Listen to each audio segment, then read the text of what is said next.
cloudy today. Try planting my watermelon. I don't really know where I want to plant it. I was going to plant it maybe in the middle there, but I really don't want it taking over the whole yard there. Pineapple coming up.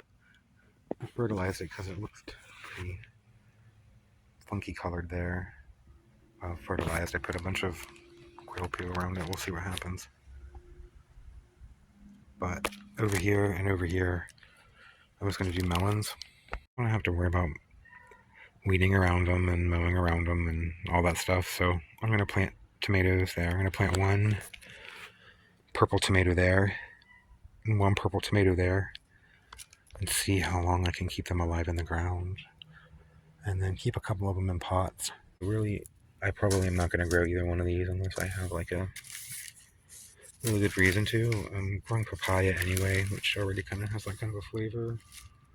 So I don't really need it. I want to go with this tender sweet though, and I'll go the honeydew. This yellow petite Georgia rattlesnake. This is a sugar baby. I might try to grow a couple of these. Put the yellow one there and the orange one here. So at least it's nice and wet. Okay, so I think I said I was going to put the yellow ones over here. Bought these seeds from this company before, so I don't know how well they'll germinate. So I'm going to do 6 just to see, just to make sure at least I have one.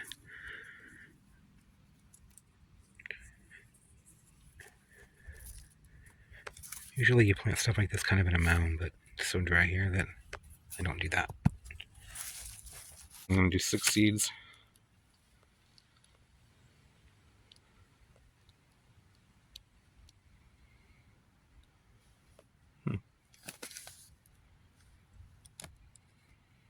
White.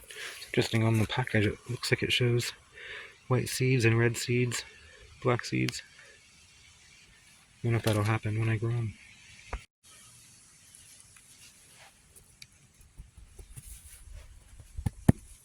There's Joey over there doing something.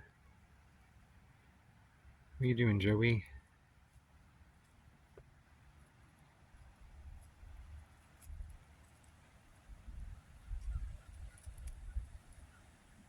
I planted some watermelon. I already have a lot of tomatoes growing. So I'm gonna use celebrities.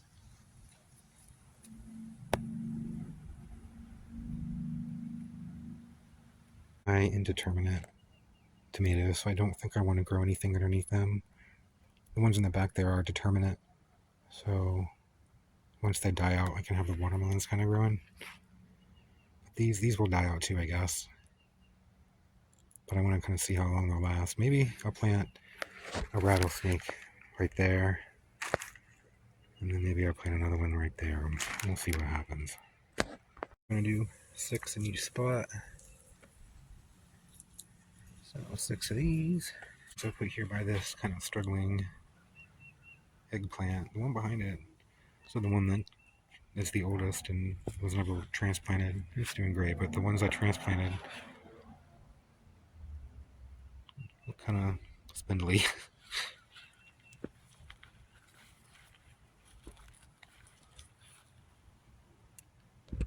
It right there in the middle there. 6 more.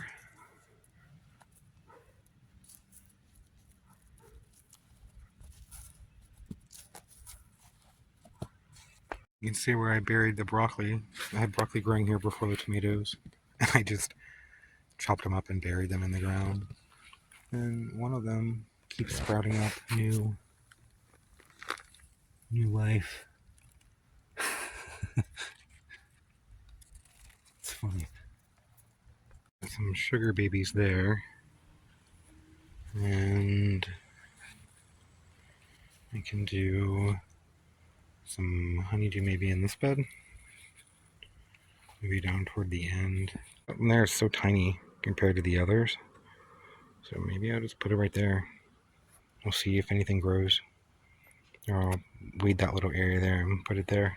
Honeydew here, Same thing, 6 seeds. I can kind of take over this way and grow into my yard behind me. So I don't really care about that area too much. These little tiny seeds. I think I'm going to do these in a couple spots. I'm going to do these behind my shed too, maybe.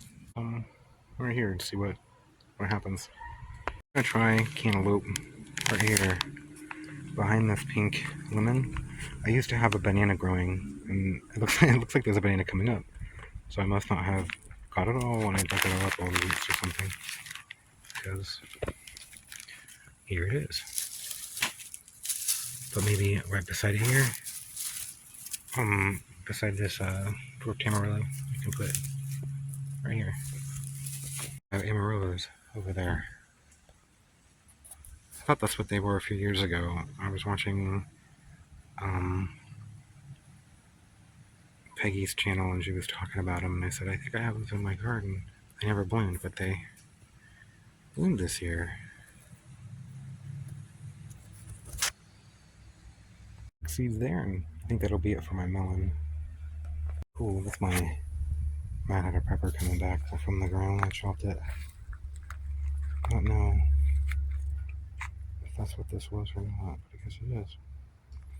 I'll put some mulch around my berry. Hopefully that'll keep it alive.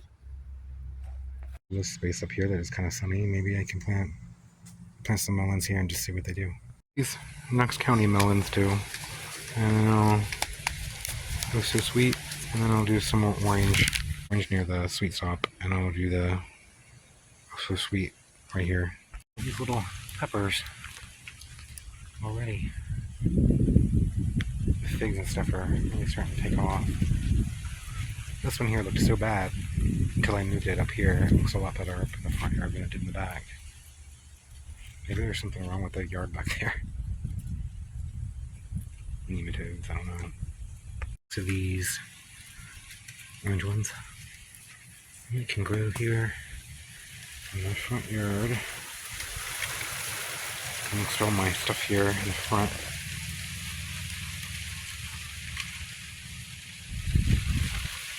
I have a gardenia there that my neighbor gave me. It's coming up, or making leaves. Can't wait to see what that's like. I like the sugar baby. I'm gonna plant all these because they're kind of old. The ones from the Knox County Bank.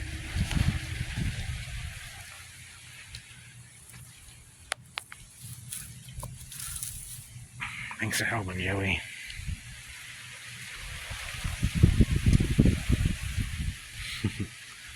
I really need to get these in the ground somewhere. Little rocks around them so I can see them. Because they kind of blend in with the weeds. And when I mow them, I'll pull them out. Or forget. I might just forget that I planted them. One in the corner of the yard here, and then I think I'll plant another one over there on that tree. There, see what they do.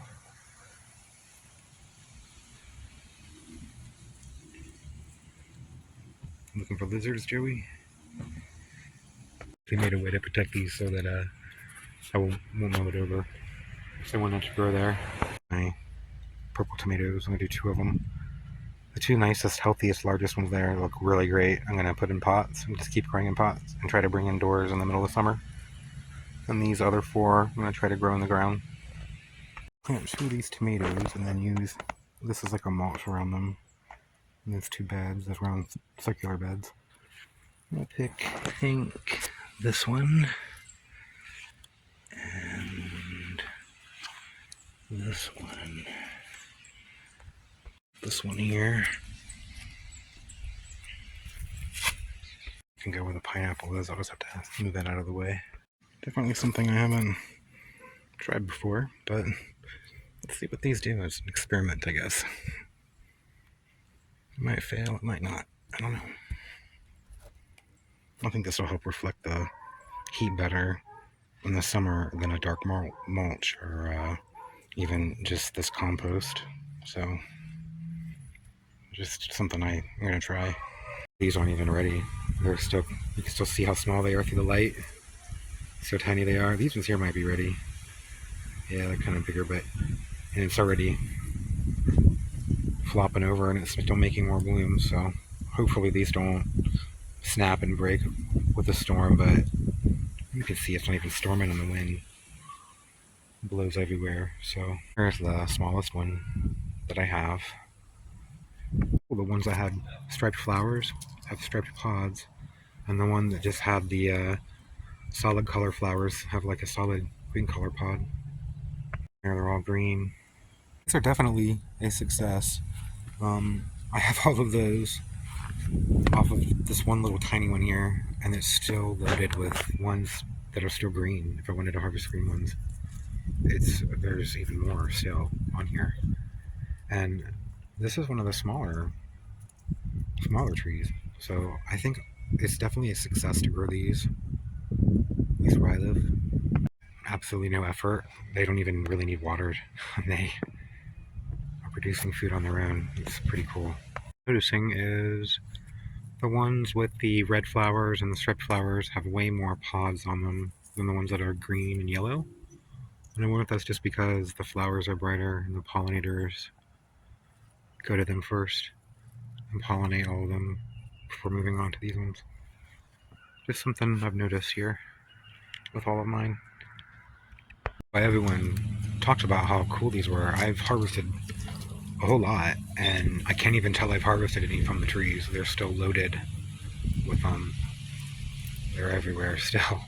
There's still way more left on the tree than I've even harvested. See, already blooming and making more. It is definitely a cool plant. It's going down, so I'm going to stop harvesting. I got about a quarter of them off the trees. Get 3 more harvests, about like this. Before it goes away. That's quite a lot, but I guess we'll open up and see what they're like inside. Oh, out of their shell here. Quite a lot. I decided I'm just definitely going to wait until they all dry to harvest them, because the ones that were still kind of green were a lot harder to get out of the shell. I mean, when you're doing this many, it was a pain. So, yeah. But that's kind of cool, because I have at least a couple pounds here, maybe 3 pounds. I'm going to have actually quite a lot before it's all over with. I'm not going to cook them yet. You can see some of them are still kind of green. Some of them are a little larger than others where they're dried out more. I'm going to let them just sit and kind of dry out so that they're all about the same before I cook with them. So I'm going to wait a while before I cook them, do anything with them. Thanks for watching. Bye.